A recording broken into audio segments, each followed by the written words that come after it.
Hey there, Mr. Redder here. Welcome back to another episode of r/entitled People Stories. Our first story we'll be reading today. Karen and her boyfriend steal from me, so I kick her out. After that, am I the jerk for not wanting a friend at my dinner since they only eat well-done beef? And after that, yes, you have to pay for what you eat. Now for every thumbs up this video gets, one Karen has to eat a steak well done. Well done? You uncultured swine. So please smash that like button and subscribe and turn on notifications for new stories from Reddit every single day. Karen and her boyfriend steal from me, so I kick her out. Me, 29 male, and Erica, 27 female, dated for 2 years and have been engaged the last 4 months. After we got engaged, Erica moved into my house. I still pay the mortgage while she pays for utilities, groceries, and household items. After we get married, the plan is to put her on the house so she gets equity as well. Her friend Leah, who's 27, and her have been best friends since high school. I don't particularly like Leah, but have always been cordial as I know she's going to be in my life. My issue is, Leah thinks of my home as hers. A couple examples. She always brings her boyfriend over, and he's a sketchy guy. She talks to me in a very disrespectful way in my own house, like I'm a guest and she and Erica own it. One day I went out to my garage and some of my tools were missing. I checked my cameras and Leah and her boyfriend were in my garage with Erica and took some tools with them. I asked Erica and she said they were just borrowing and would return them later. I had to reach out multiple times for them to finally return the tools weeks later. I have a nice wine and liquor collection and I was working late one Friday. While working, I heard some clunking of bottles together. Erica wasn't home, so I went out to see what was up. Leah was behind my bar. I asked what she was doing, and she said that Erica told her it was okay to borrow a bottle of wine for her party and that she would pay it back. I told her no, that wasn't all right, and to leave. I asked Erica about this, and she said, I don't remember telling Leah she could take a bottle, but I might have, I don't remember. I told her at this point I wasn't comfortable with Leah being in my house. Erica sort of understood, but also blew me off. Final straw came when I wanted to go hit some golf balls and my clubs were missing. I freaked out because I golf regularly and my clubs are my biggest investment. Went to check the camera again and Leah used my garage code and took the clubs. I blew up, called Erica and told her to get them back immediately. Erica said Leah had asked for the garage code to grab some clothes from her closet and not my clubs. I threatened to call the police, but Erica stopped me. Leah kept telling us that her boyfriend needed them for a work thing. I got them back almost 4 days after they were taken and they were dirty. At this point, I set Erica down and told her that if I see Leah in my house again, then I'm calling the cops. No discussion. Erica got upset, saying that it's her best friend and that wasn't fair to do to her in our house. I said it's a pattern, and since Erica's stuff isn't affected, she doesn't care. I said she can go over to Leah's if she wants to see her. She said she can't do this because Leah doesn't like her apartment and Leah's boyfriend is always there, which makes Erica uncomfortable. I'm now getting the silent treatment and getting called a jerk, but I don't think I'm doing anything wrong. Am I the jerk? Not the jerk. Do not put this lady on the deed to your home. Heck, don't marry her. You don't have a Leah problem, you have a fiance problem. Time to move on, buddy. I agree, OP. Open your eyes. And you can truly see that Leah does not give a single hoot. She got outed multiple times on camera, got caught taking a bottle of wine, and did not give a single hoot. Leah does not respect the OP, plain and simple. And Erica is fully endorsing this behavior in their house, and she doesn't own any part of it. Not the jerk, but are you sure you want to marry this woman? She's either an idiot for letting her friend rob you both, or the two of them are up to something. OP. Some second thoughts have definitely crept in, especially putting her name on the house. Just a tough situation because Erica doesn't have a ton of close friends. I don't have many friends either, but it's because I cut people like Leah and Erica out of my life before they can do more damage. I was raised in a troubled household and made some poor friend choices as a result that have just completely gutted me emotionally. I'd rather have almost no friends by choice than associate with jerks. But you're 100% right that some people don't have many friends because they're bad people and they're the ones people like me have cut out of their lives. You're the jerk. Going against the grain here, But it is her house too, because she lives there and she contributes. She can have her friend over if she wants, including her boyfriend. If they're stealing, that is another issue you need to handle with them. Maybe stop leaving stuff out where they can get to it. But you can't ban her friends from your house just because you don't like them. That is super controlling, and I would consider it a red flag. You're supposed to accept her friends because they are a part of her, not just the ones you like. Update. I want to thank you all for the kind words and comments. I knew after reading the comments that it was time to come to a resolution. I decided to drive home from work and talk with Erica. When I showed up, Leah's car was parked in the driveway. I went inside and they were watching TV. I told Leah immediately to get out. She tried to argue, but I told her if she didn't, then I'm calling the police. Erica tried to get upset that I kicked out her friend, but I said I'm done talking about Leah, because at this point, nothing is changing with that relationship. Sat Erica down and showed her this post. 20 minutes of reading later, I asked her what she thought. She said, "Those people don't understand our relationship or Leah." I knew then that it was over. I asked her to hold out her hand and I took the ring off. She begged, saying she's sorry and she'll cut Leah off, etc.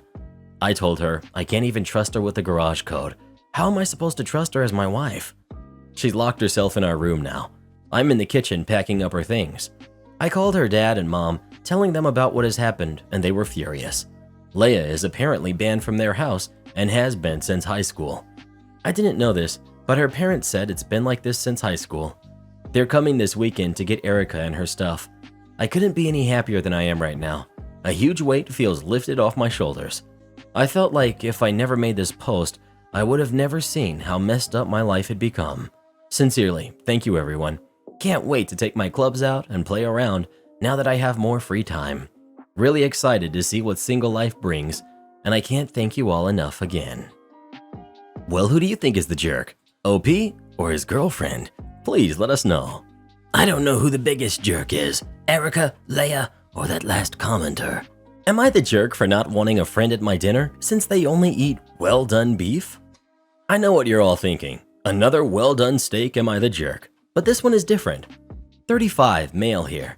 My friend Brandon, who's 34, was surfing YouTube and found a video for Gordon Ramsay's Beef Wellington and got intrigued. For reference, Beef Wellington is a whole beef tenderloin wrapped in a puff pastry and baked in the oven, then sliced to serve multiple people. It's a pretty old school dish, but Gordon Ramsay made a viral video about it and it got popular again. It's also expensive, $100+, and pretty technical to make, so it's mostly popular as a video to drool over rather than something people make regularly. Brandon knows I'm a hobby home cook, and so he asked me about Beef Wellington. I said I was familiar with the dish because of YouTube, but I never attempted to make it before because it's pretty expensive. Brandon said he was eager to try Beef Wellington, and he proposed a deal with me. He said he would pay for the ingredients if I'm willing to make it. I took him up on the offer on the caveat that there's a possibility it might not be perfect. We came up with a plan as follows. I would get the groceries the morning of and use the afternoon to make a Beef Wellington for 8 people at my home. Brandon and I would agree on 6 guests to join us for dinner. Invites were sent out well in advance. However, a few days before the dinner, one of the guests had to cancel. My solution to this was that I would just cut the pieces a little thicker and we would just have a 7-person dinner. Brandon even agreed to this. However, the word got out in our friend group that there was an open seat. 2 of our guests, Kate and David, 35, a married couple, suggested they bring along our mutual friend, Ava, who's 34. I said no to the suggestion. We've known Ava for years. She's a great person and I have nothing against her. The thing is, for this situation, is that she doesn't eat beef with any pink. If it was burgers or steaks, I would just cook hers the way she likes it. But since this is a Beef Wellington roast, the whole thing is cooked the same. They asked why I couldn't just make the whole thing well done. I said I myself wouldn't be willing to eat well done tenderloin and would just rather not cook than make that. I also said if I'm catering to anyone, it's Brandon because the meal is on his dime. They then asked why I couldn't just make Ava's portion well done. I tried to explain that it would be difficult to do that. I'd have to cut her piece, then take it back to the kitchen to cook it more after dinner had already started. The thing was going to take me hours to make. After I cut it, I'm sitting down and I'm eating. Kate and David are now accusing me of being unaccommodating and excluding Ava. and saying I'm the jerk. What do you all think? Not the jerk. They're being inconsiderate to your time and effort. If they think it's so easy to accommodate Ava, they should do it at their house and see what it's like. As a hobby baker/cook, I definitely understand where you're coming from. Not the jerk. Uninvite Kate and David from your life. If they were 23, I'd say cut them some slack. But a 35-year-old demanding the host of an event change the dinner for someone the host didn't invite? The chances they grow up are slim. The fact that you even brought up so many technical reasons for why it's impossible, the fact that you responded to their ridiculous arguments, I'm worried you're a serious pushover. Not the jerk. This is a meal that cannot be easily modified for individual people. It's like a Thanksgiving turkey or a Christmas ham. Everyone gets the same thing. Brandon is paying and you're the one doing the work, so nobody gets to overrule you in how it's made. It's in very poor taste for your friends to invite another person along and expect you to cater to them over everyone else. Not the jerk. That's awfully bold to invite someone to a dinner you aren't hosting and expect them to cater to that guest's preferences that affects the entire group. Yes, you are excluding her. She wasn't invited. Period. Just cut larger slices. If you need to play nice, then just say you had multiple people who wanted to come and can't accommodate all, so you chose no one, and everyone will enjoy larger portions and enjoy the meal the host made. If they would like to host a dinner for Ava, they can, and serve her whatever she'd like, but you aren't the jerk for not inviting her. They asked, you said no, that's it. Done deal. P.S. I'd like to come to the dinner too. You're the jerk. What is it with all you people eating raw bloody meat? Don't you know it's dangerous to eat meat that's undercooked? I guess it's just natural selection doing its thing. Sorry, not sorry. It's not blood. It's a protein called hemoglobin, you imbecile. Speaking of beef, how do you like your steaks cooked? Please let us know. If anyone says well done, please go easy on them. Some people's taste buds just don't function properly. Yes, you have to pay for what you eat. For context, I work at an upscale steakhouse that has an all-you-can-eat dinner package. It's pretty spendy, but it's all-you-can-eat steak. Our salad bar has enough charcuterie, composed salads, and soup to be a meal in itself, so we offer just that. Understandably, it's a lot cheaper. It's popular with vegetarians and little old ladies who can't eat their weight in ribeye. I had a four-top last night. One lady ordered just a salad bar. I take away her table marker for steak, so the chefs know she's not getting meat, and go about my business. When I bring my drinks, I notice she's gotten an extra plate from another server. When the steak comes by, her husband gets a huge portion and gives half to his wife. I check back and try to be casual. There's so much to choose from, it all looks delicious. Ma'am, would you like to switch to our dinner? Nope, she swears she only wants salad. Over an hour, the table burns through 4 plates of our most expensive cuts. It's messing up the chefs because half of what they think they need is going to the only salad lady who is plowing through filet mignon and sides. I give my manager a heads up and he says charge for dinner. I drop the check and she is irate. I was just trying 1 bite of my husband's steak. You're going to charge me dinner for 1 bite? My managers are excellent, so he steps in and lets her know he saw her eating multiple plates of steak. Luckily, she doesn't put up a fight, just sulks and says she's never coming back to somewhere that doesn't even let her share with her husband. I feel bad for the other people. They were all great and looked very visibly embarrassed. She stiffs, they leave 30% on their checks. But seriously, why be cheap at an expensive restaurant? There are hundreds of other places in this city. I'm the one that gets chewed out if everyone notices and I don't say anything, and you're doing it in front of everyone.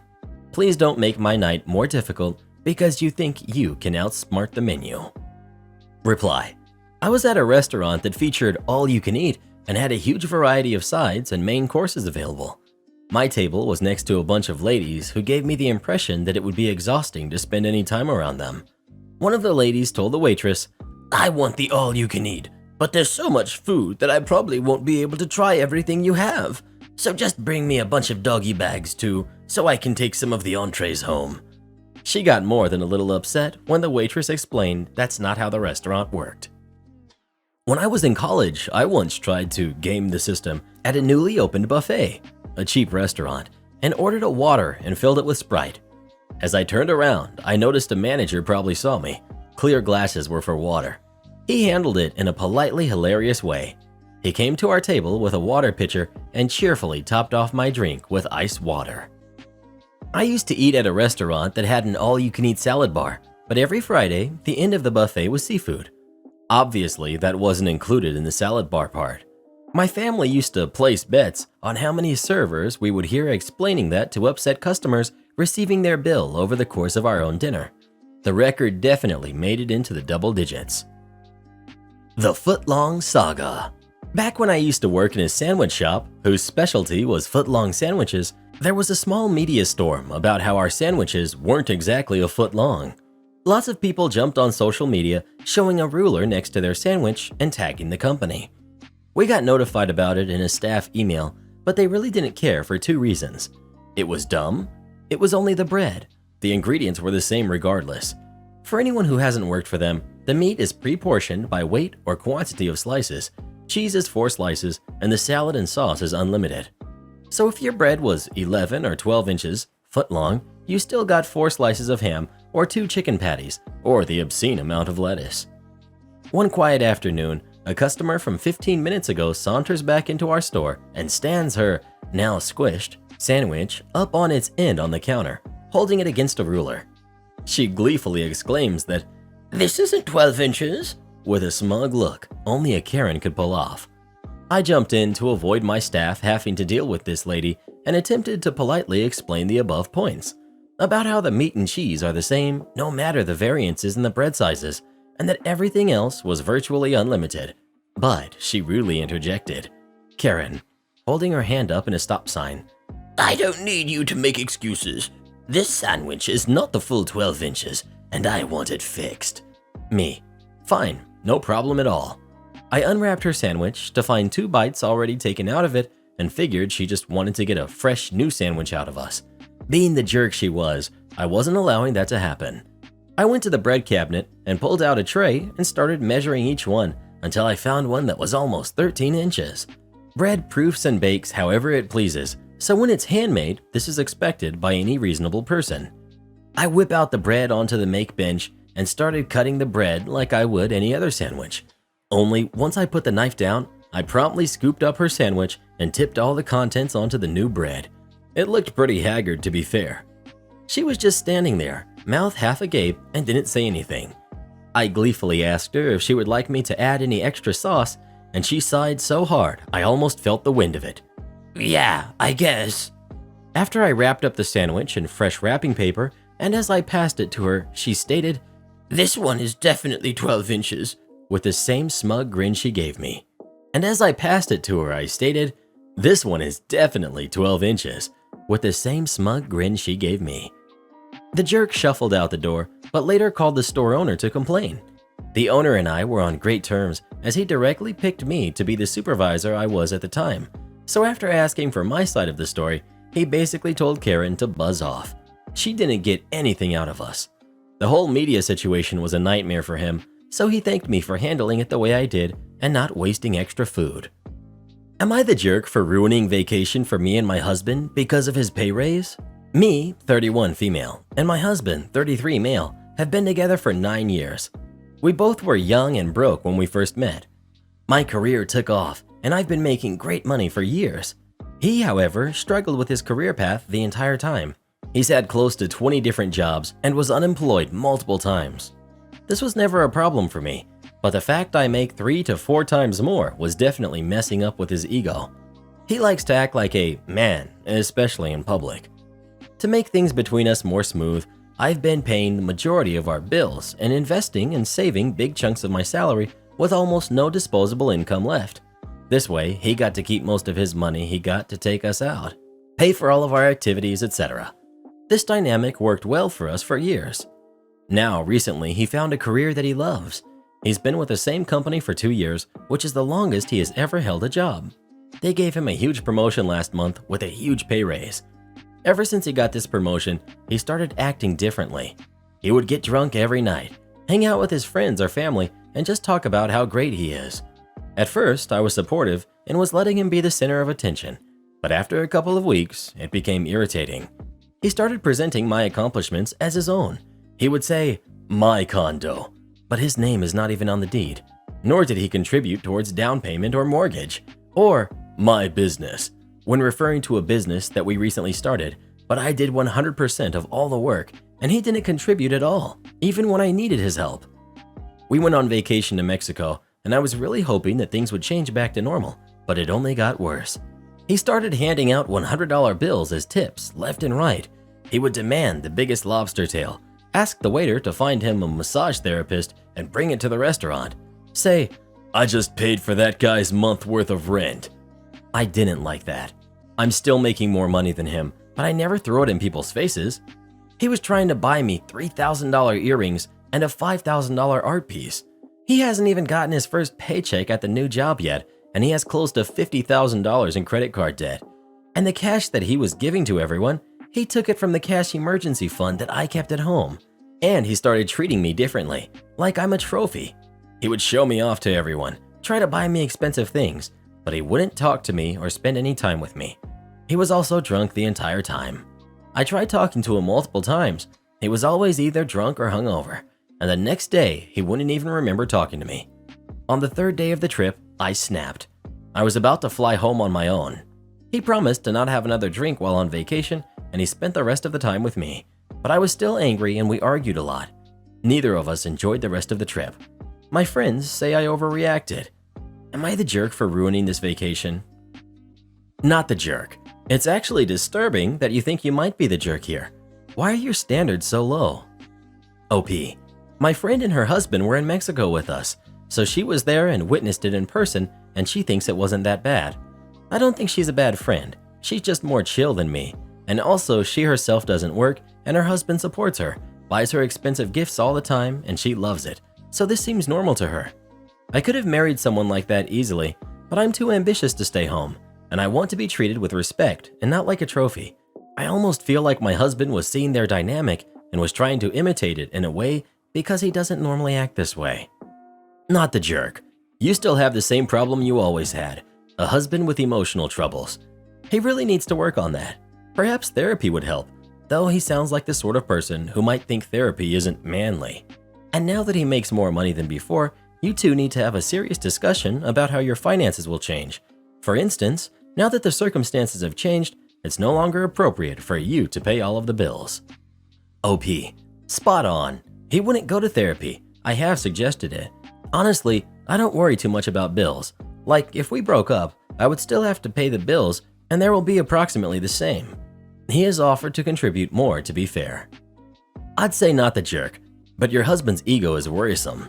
I understand the stigma causes many men to believe their role is to be the breadwinner, but that does not excuse this behavior, nor the frivolous spending. You two definitely need to talk this out, possibly seek counseling to navigate this. There seems to be a lot of issues to unpack, but if he does not relax his ego a bit, it'll only get worse from here. Good luck, OP. Sorry the trip was ruined. Am I the jerk for canceling on a dog sitter and leaving a bad review, calling her unsafe? I, 28 female, have a large dog. She's almost 70 pounds and a mix of herding breeds with something bigger. Usually, if I have to go somewhere and can't bring her, there's a dog boarding facility that we like to bring her to. I had to leave for a week or so and wasn't able to get a spot there because it was such late notice. I looked around for dog sitters and there was one that seemed relatively good. She had mostly good reviews, and when I talked to her, she seemed to know what she was doing. She had another dog that my dog got along with very well, and she seemed like a good choice. Until on the second day I was gone, Wednesday, she sent me a picture of my dog who she was allowing her 6-year-old niece to lie on. Like my dog was sleeping and her head was on my dog's side. I texted her asking what she was doing, and she said that her niece loves the dog, and she's very good with her, and my dog loves her niece. I asked her please not to let her niece do that, and she said that she had the right to make the decisions she thought were the right ones. I told her that I was canceling the rest of the stay and drove home to pick up my dog. I was able to find someone else to take her who I know will not be unsafe. I left a bad review on her page. It was a 1-star review explaining what happened and saying that she was unsafe and handled the situation in an unprofessional manner. When I pulled up in her driveway, she and her niece were sitting on the porch with my dog not on a leash. She ran towards me when she saw my car, and the sitter made no attempt to stop my dog from running towards the road.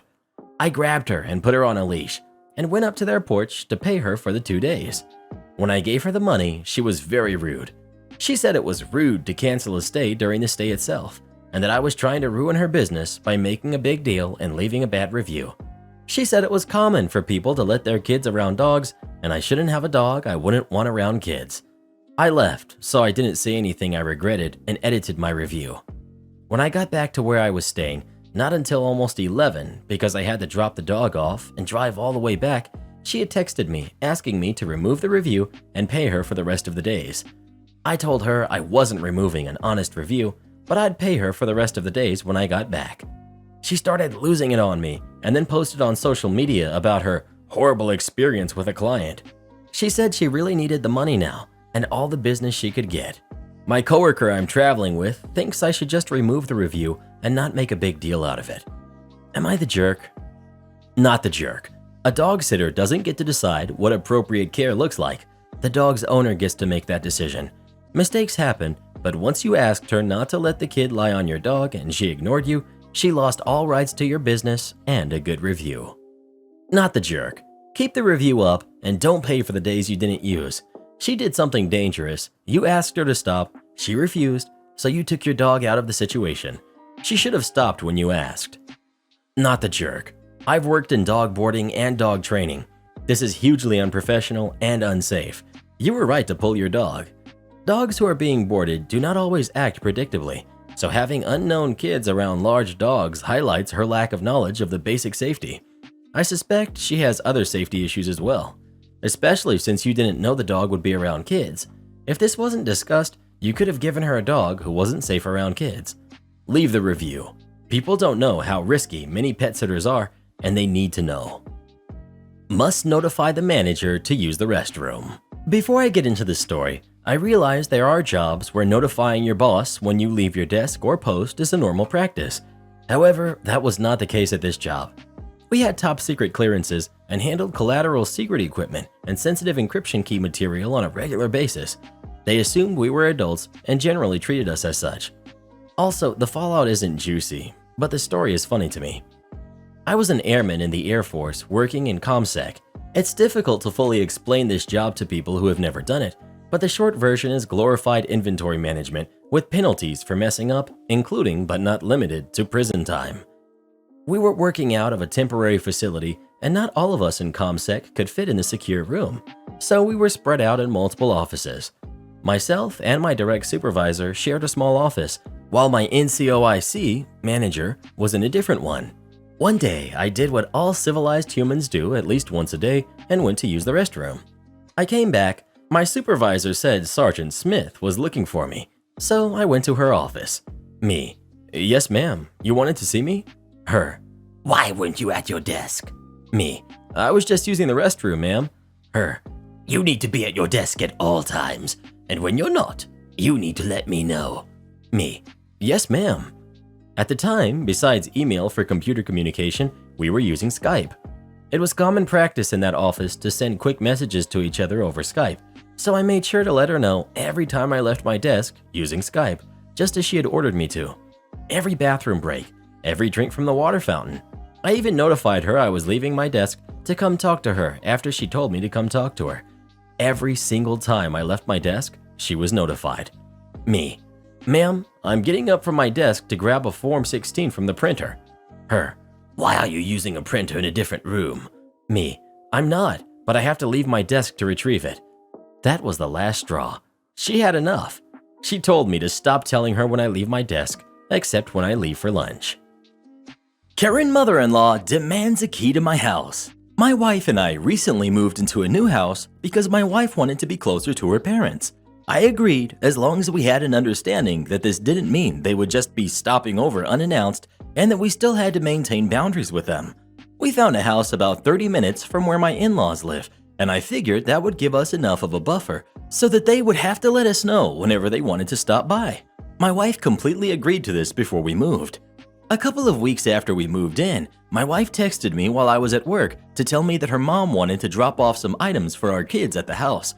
I told her I was unable to leave work to let her in, but reminded her that we had hidden a spare key in case of emergencies and that we should tell her mom where it is. Mother-in-law found the key and got in, But I was already kind of frustrated that mother-in-law wasn't respecting our boundaries, but I figured I could always hide the key in a different spot later so that mother-in-law wouldn't keep using it. So that's what I did.